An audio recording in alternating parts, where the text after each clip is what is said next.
The maths is based on 7.6R, and the 7.6 bit is a debate in itself, and the R bit is the point Nathan's pointing out. And what Nathan's trying to say is that if you're going to calculate with a presumption that there is a radius, you need to prove that there's a radius there in the first place. Yes, but we have, Anthony, if you really wanted to know the radius of the Earth, you could go to St. Bees, you could hire a theodolite for about £25 a day, and you could see the dip from the horizontal you'd have to do to hit the horizon. And with that one observation, you could then do what the chap in the 11th century did. We did it from a mountain, but he didn't have the equipment that you could have. You could, from that angle and knowing the distance, you could work out the radius of the Earth yourself, personally, with just one measurement for 25 quid. Well, I'd like to check some work of yours, if I may, Rumpus. That's fine. The other day, and I do have the sound file, but I'm not quite sure how I'm going to do it. That you're talking about the 25 for £25. You could go and check the angle of the horizon. That's what you're referring to, is it? Yes. I'd like to just discuss the practicalities of that with you, if I may. I mean, let's for the sake of discussion, let's assume and accept that I have the theodolite in my hand. Okay. Let's accept and assume that I'm stood on the beach with said appliance, and I've got the triangle, the tripod set. Can I just, sorry to interrupt you, but just to say, the idea here is to get the maximum angle of the dip. So you're preferable to get up as high as possible. So St. Bees head would be much better. So you get a bigger angle to play with. If you'd write down. Oh, right. Well, normally you see it. Normally seems to be the case that what's his face, Sly Sparkane suggests that we should do all these things on the beach. Yeah, is that not the position anymore? I don't. It's never been my position because you are going to be subject to. You see things like George Natayuk's experiment where he's trying to do the way he did it last year.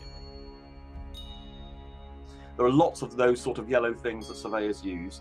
And he has got something called an auto leveler, which is doing what I want you would be able to do, which is what you need to be able to do. But theodolites were just in general. The auto level is a more accurate way of measuring the dip. It tries just to find a horizontal. This is the thing that Chris Monk goes on about, finding horizontal.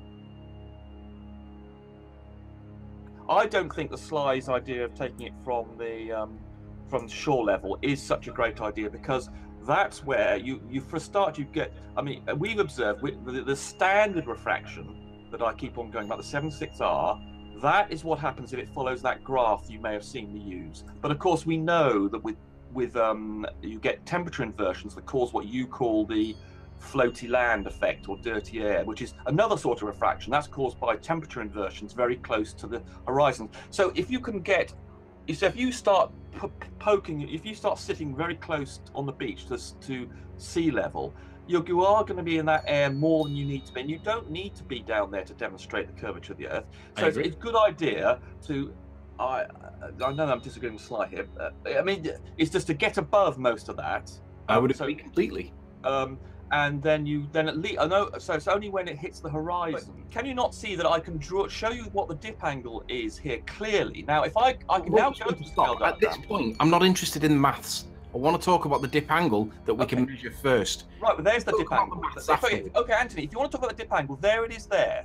I understand. That is the dip angle. But I understand. But can we go to real-world observations? Okay, let's go to the scale diagram. Okay, I will now try and draw this diagram on the scale diagram, which is a bit like what Chris Monk was doing to him. But you saw when he was showing you the model, he was having to zoom in and out like crazy to do the same thing. So I will now try and draw in here, which is a very tricky thing to do, the same for the dip angle. So you can see here, there's the curve. So if I now need to get the line here. Sorry, can I just clarify that as well? Where's the curve? Right, this blue line. Okay, because this is the scale and the Earth is very, very big. The dip angle there. So now let's try and emulate that in my. Well, you've just kind of made half the point now. I think I really want to move. At this point, Rumpus, we don't need the maths. Okay, well, I wasn't showing you maths. I was showing you numbers.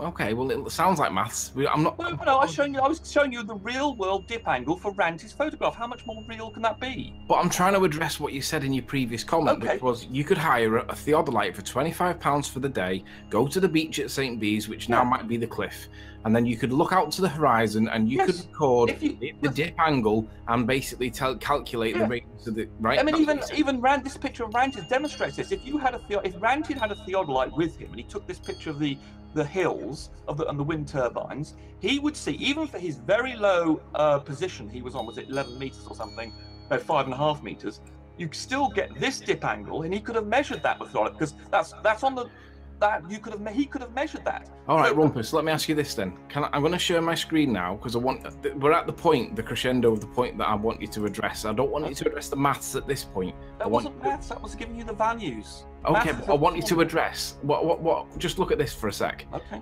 This is a photo that we took of Mako Lighthouse from on top of the hill. Okay. Right. Now this is a picture taken on the beach of looking out towards turbines. Now we've got two positions of elevation that we can consider, and you can pick either or you can pick both. I don't really mind. What I've done is I've got them both side by side. I've screenshotted them and I've put them into Paint. And what I want you to do for me, if you don't mind, is let me just click there, put it in. So there's the two photos side by side. We can do it with either one line or we can do it with two lines. And all I want you to do, Rumpus, is tell me what the dip angle is. Where the dotted line that I've put in on Ranty's photograph, you want me to draw that in on here?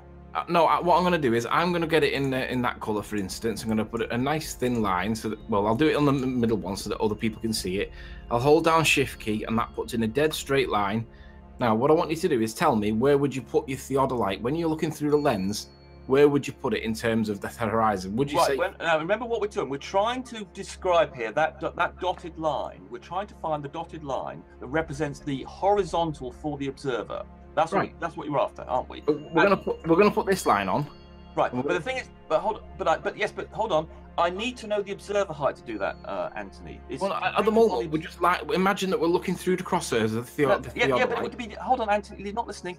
It's entirely dependent on the observer height. The only thing that sets the position of this zero, because obviously it's at your eye level. The whole point, this line that we're trying to draw in now, is the eye level for the observer at 0 degrees. Now, it's the horizontal. In other words, if you stretch out, this is the thing that Nathan keeps on going back, from your feet or whatever eye level you want to pick.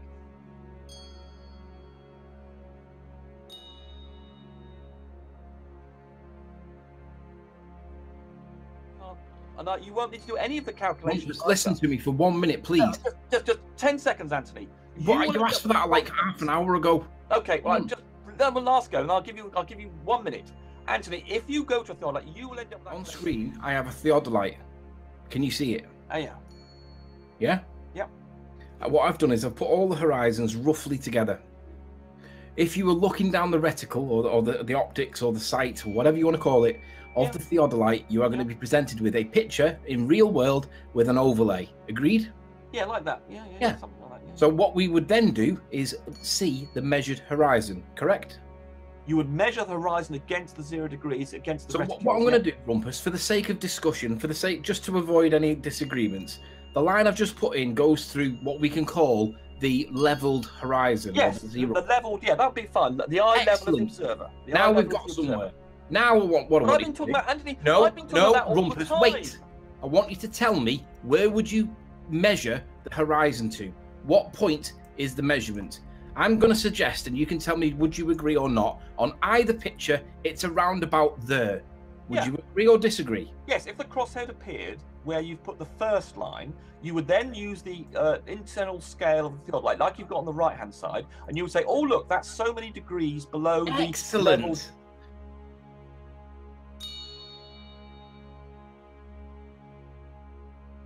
Now what I want to show you, Rumpus, is what happens when we look at the bigger picture. Ooh, let's make that bigger. Now, but the key point you have to understand is the Theodolite will insert... Hold on, Rumpus. Can you just let him make his point? Okay. He will insert crosshairs for you. Where's the horizon when we see this kind of thing? Well, the horizon is obviously on that the sandy beachy thing down where the... Down here? What's the white bit of this floor? Is this guy like 15 feet tall? What about the dog? Yeah, I must admit that when you've got mirages involved, obviously then you can't see, you've got a problem with working out where the horizon is. So we always have mirage involved. It's all looming. It's all beyond the horizon. There's no looming. This is a mirage. Well, the problem is, Rumpus, the point is, if we put the deduced horizon measurement in, where we agreed, that appears lower than where they actually are stood. Right, but Anthony, you're doing. So are we measuring dip, Rumpus, or are we measuring something else? Right, Anthony. You're looking at a photograph which has got mirages on it, which makes it very difficult to work out where the real physical horizon is. Correct. Right. But the so problem is, if we're on the beach, so you and don't, we don't realise there's a mirage there, Rumpus, Anthony, you're going to on tell the us sea, that this is but the over hard water, horizon, but and therefore there is a dip. Anthony, And you'll claim it's a ball. Now, hold on, Anthony. This is why you go and do it over water, where you don't get these sort of mirage effects. This picture here is of a photograph of a warm day where the sun is warming the air and you're getting inversion layers. So it's going to be very problematic. Hold on, let's take 5 seconds. Therefore, it's going to be very problematic to work out where what you can see as being the horizon. So the point is, you don't make a measurement on this day. You go and do it over water, like you're there, where you won't get this sort of effect. But we just agreed that the horizon was basically where the yellow line is. But we've just realised that there's actually a mirage there, and it artificially makes the horizon appear lower than what it actually is in real world, because the people are not stood on floating air, are they? Agreed. The horizon there is problematic. So how can this be a reliable way of measuring the dip of the horizon then, if we have these? Because these are unusual circumstances, atmospheric circumstances you're looking at the moment. Pardon?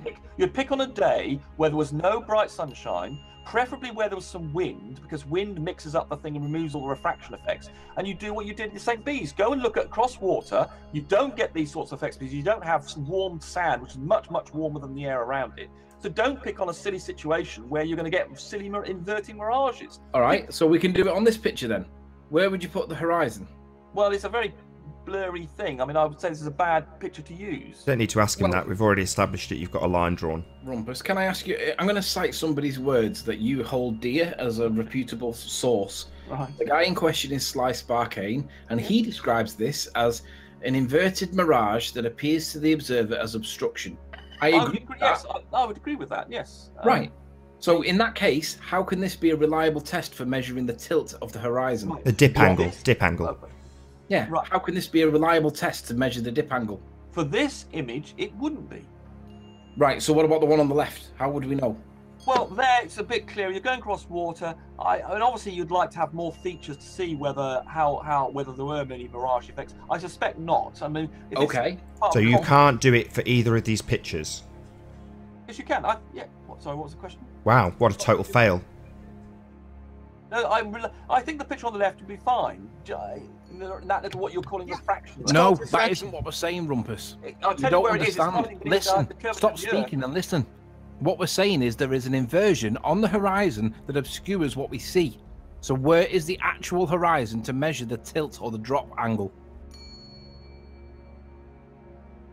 Where is the actual horizon in this picture with the dog? And I'm telling you, actual horizon where the dog's feet are, or is it where it appears to be underneath? But this, Anthony, is not applicable to the Isle of Man picture. It's absolutely the same thing. Absolutely not.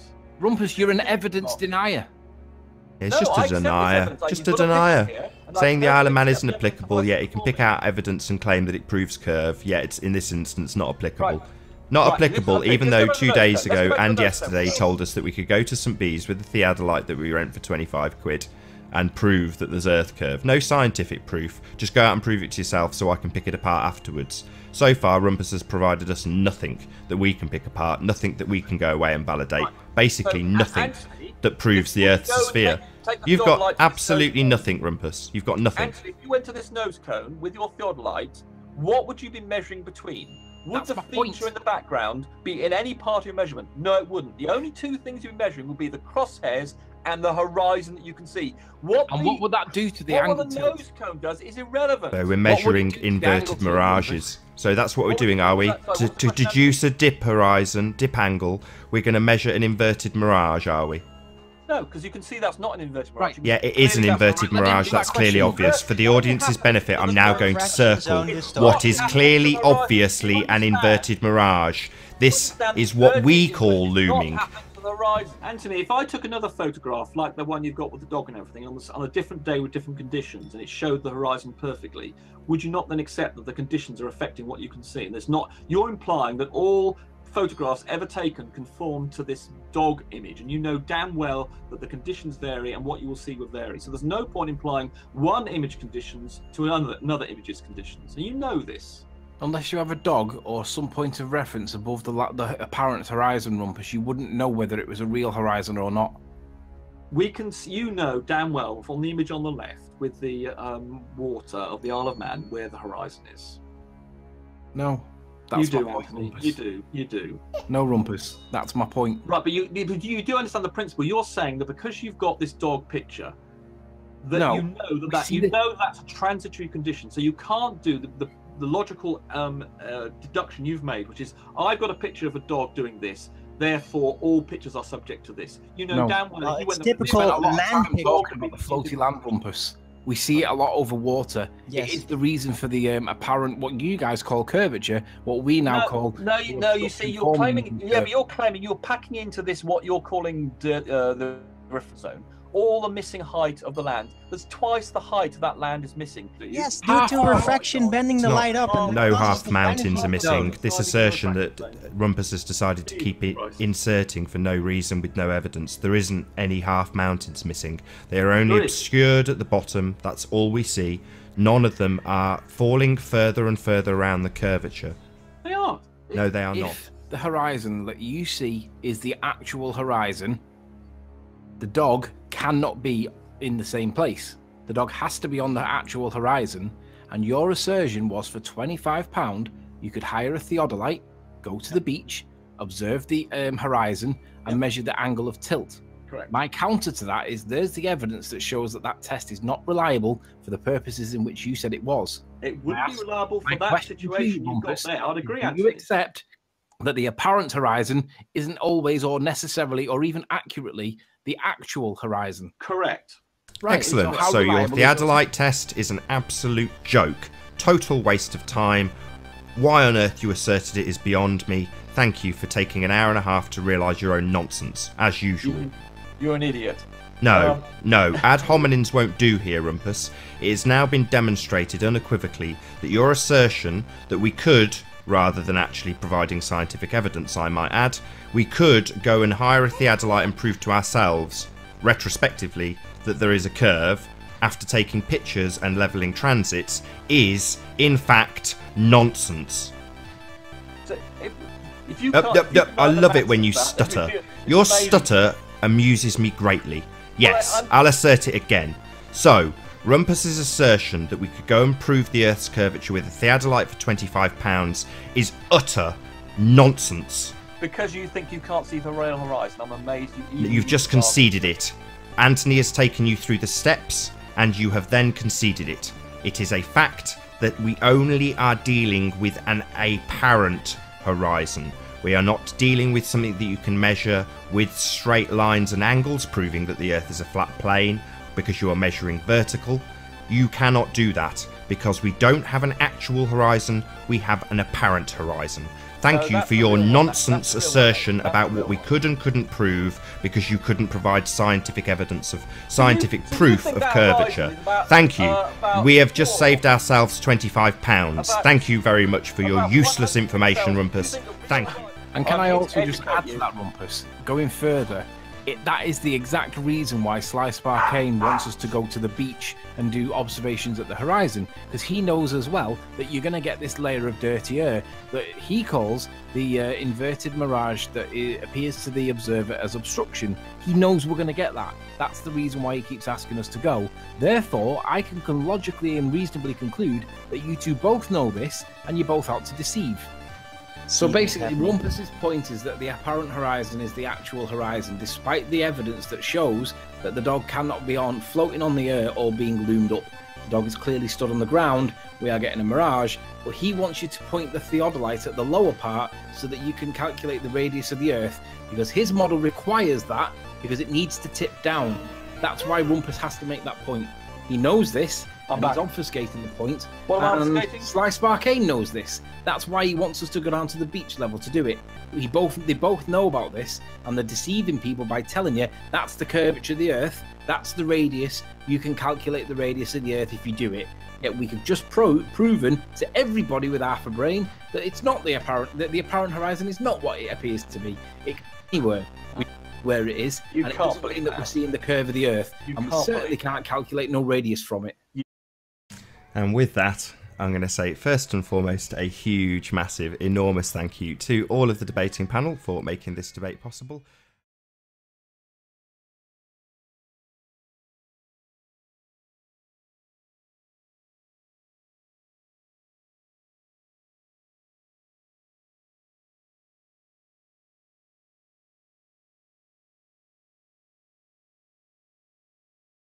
Oh my God.